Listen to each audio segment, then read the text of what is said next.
I am former FBI Special Agent Mark Ruskin. I have 20 years of experience in undercover operations. I've infiltrated a New York crime family, a Chinese-Malaysian heroin distribution gang, a Wall Street trading exchange, far-right terrorist groups, and exposed spies. Ask me anything. My short bio: Hi. My name is Mark Ruskin. I am a former FBI agent and spent 20 years working undercover. I had a bunch of different aliases. The FBI director has given me various awards 5 times. I have worked in American embassies in Paris, Madrid, Buenos Aires, Montevideo, Asuncion. In the latter, I received a letter of thanks from the Minister of the Interior for rescuing kidnapped former Miss Paraguay Mariangela Martinez. Since retiring, I divide my time between a law practice in New York and extended trips to Liaoning Province, China, where I study Mandarin. During an undercover operation, did you have moments where you thought, oh crap, they found out, I'm screwed? If so, how did you deal with it? I was in a car with a subject, he was driving. It's a big mistake for any undercover agent, but it was early in my career. Over time, I realized that such a situation should not be allowed. He asked me, how do I know you're not an FBI agent? I was posing as an Argentinian official taking bribes in exchange for contracts. A white-collar case. I replied that if anyone should be worried, it was me, not him, as I would be locked up in prison and the keys thrown away in my country if I got caught. Somehow, this answer satisfied him, and everything worked out. What oddities did you encounter while working as a special agent? Working undercover, I often met people whose greed forced them to commit acts that we would consider insane. For example, a nuclear weapons engineer who thought I was a spy from another country offered to sell me blueprints for creating a dirty bomb that could make any territory uninhabitable for a very, very long time, for use here. And he was an American. Have you ever forgotten or confused your legends? How did you get out of such situations? I never confused the legends under which I worked. Each was created for a specific mission. Each fictional personality was unique. It wasn't that hard not to get them mixed up. Whenever possible, I tried to use the same birthday, so as not to strain my memory with dozens of different dates. How does the work of a real FBI agent differ from what we see in movies? FBI agents have or should have an excellent sense of humor. In movies like Die Hard, they're all in black suits with serious faces,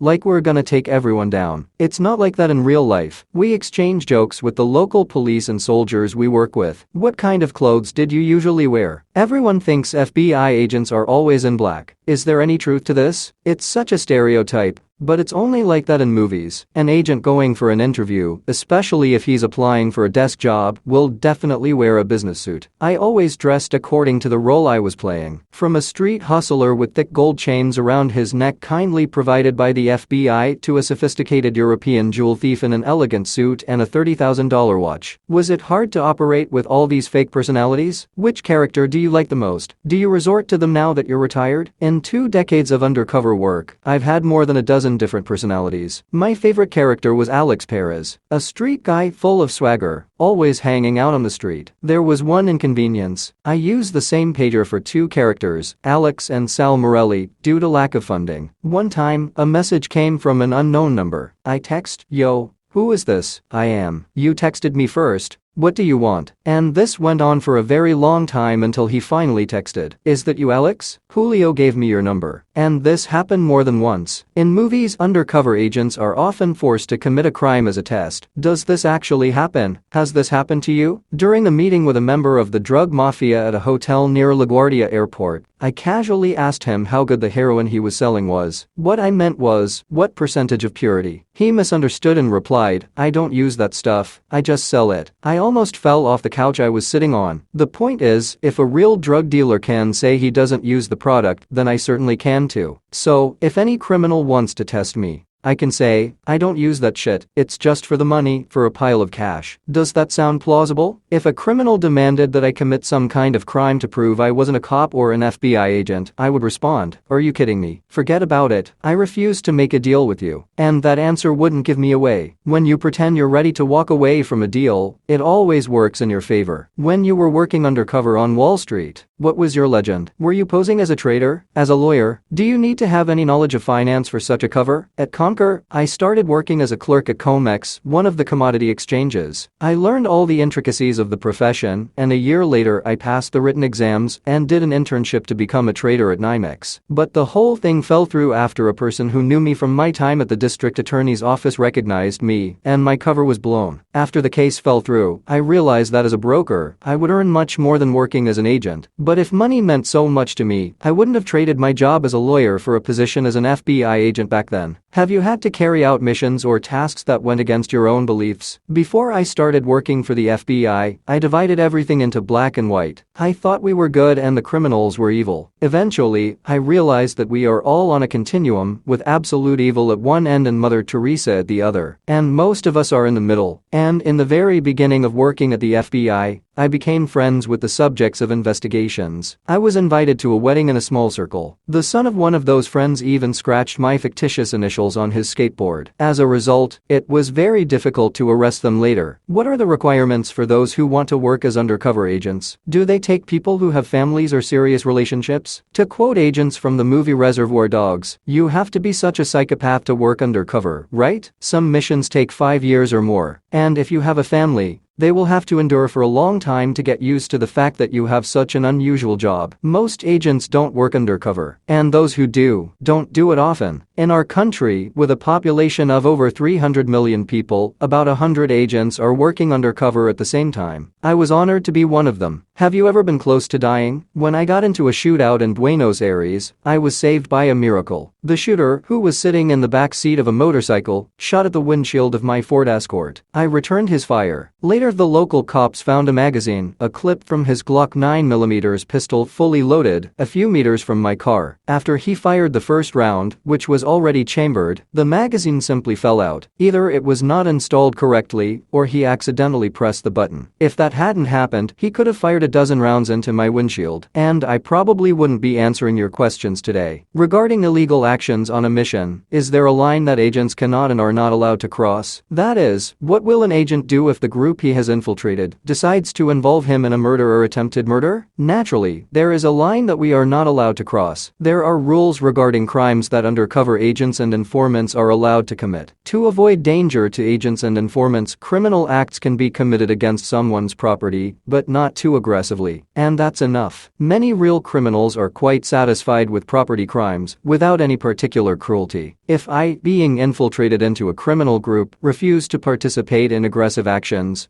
this will not put me at risk of exposure. I can say no way. I'm a thief, not a murderer. If you want to go on a rampage and get a 20-year sentence, and if you enjoy causing pain to people, that's your business, but don't count on me. In any case, my authority among criminals will not suffer from this, but will only be strengthened. You don't look Asian. How did you manage to infiltrate Chinese gangs? Under the guise of the nephew of Mexican cartel boss Gillias Sandoval, who was in prison at the time. His partner, Bing Gongyun, who was serving a life sentence for kidnapping and murder, ran his heroin-specializing drug mafia from prison. Gillia pretended to run a cocaine empire, entrusting me with all the affairs. And we were supposedly going to get into heroin as well. That's how we did it. It's impossible not to ask, have you had to shoot people? Seriously, you've worked undercover for so many years. Is it true that sometimes agents get so immersed in their role that they begin to empathize with the group they infiltrated? Answer to the first question. I was involved in a shootout in Buenos Aires. Off-duty, I intervened in a car chase. It's officially the first time an FBI agent has been involved in a shootout outside the United States. No one was killed. It didn't go at all like they show in the movies. And not like I imagined it before that shootout. Trust me, one such incident is enough for a lifetime. I never particularly wanted to catch a bullet, and now, more than ever, I admire our men and women who take up arms. And to answer the second question, infiltration can be very deep, so the Bureau has developed a security protocol for undercover special agents to monitor their work and protect them. Read about the Mapron case and Agent Pat Livingston if you want to know what happens to special agents who spend too much time on the dark side. I know that when you prepare to play a new role, you try to highlight as much real-life experience as possible to play your role as authentically as possible. Have you ever had to do anything unusual, immoral, or illegal as part of developing your cover story? If so, what exactly did you do? Here's an example of unusual things I had to learn. For one assignment, I went to a waste management department in San Francisco to learn the intricacies of working in that field. Over the years, I've learned many professions to infiltrate various organizations. As for immoral, it depends on how you feel about lying. I constantly lied about who I was, lied about my life. I learned to live a lie, but there's nothing illegal about it, and my lies didn't harm innocent bystanders. In the case of Conquer, it did a little damage, but I learned a lot from that bitter experience. I often pretended to be involved in a criminal operation,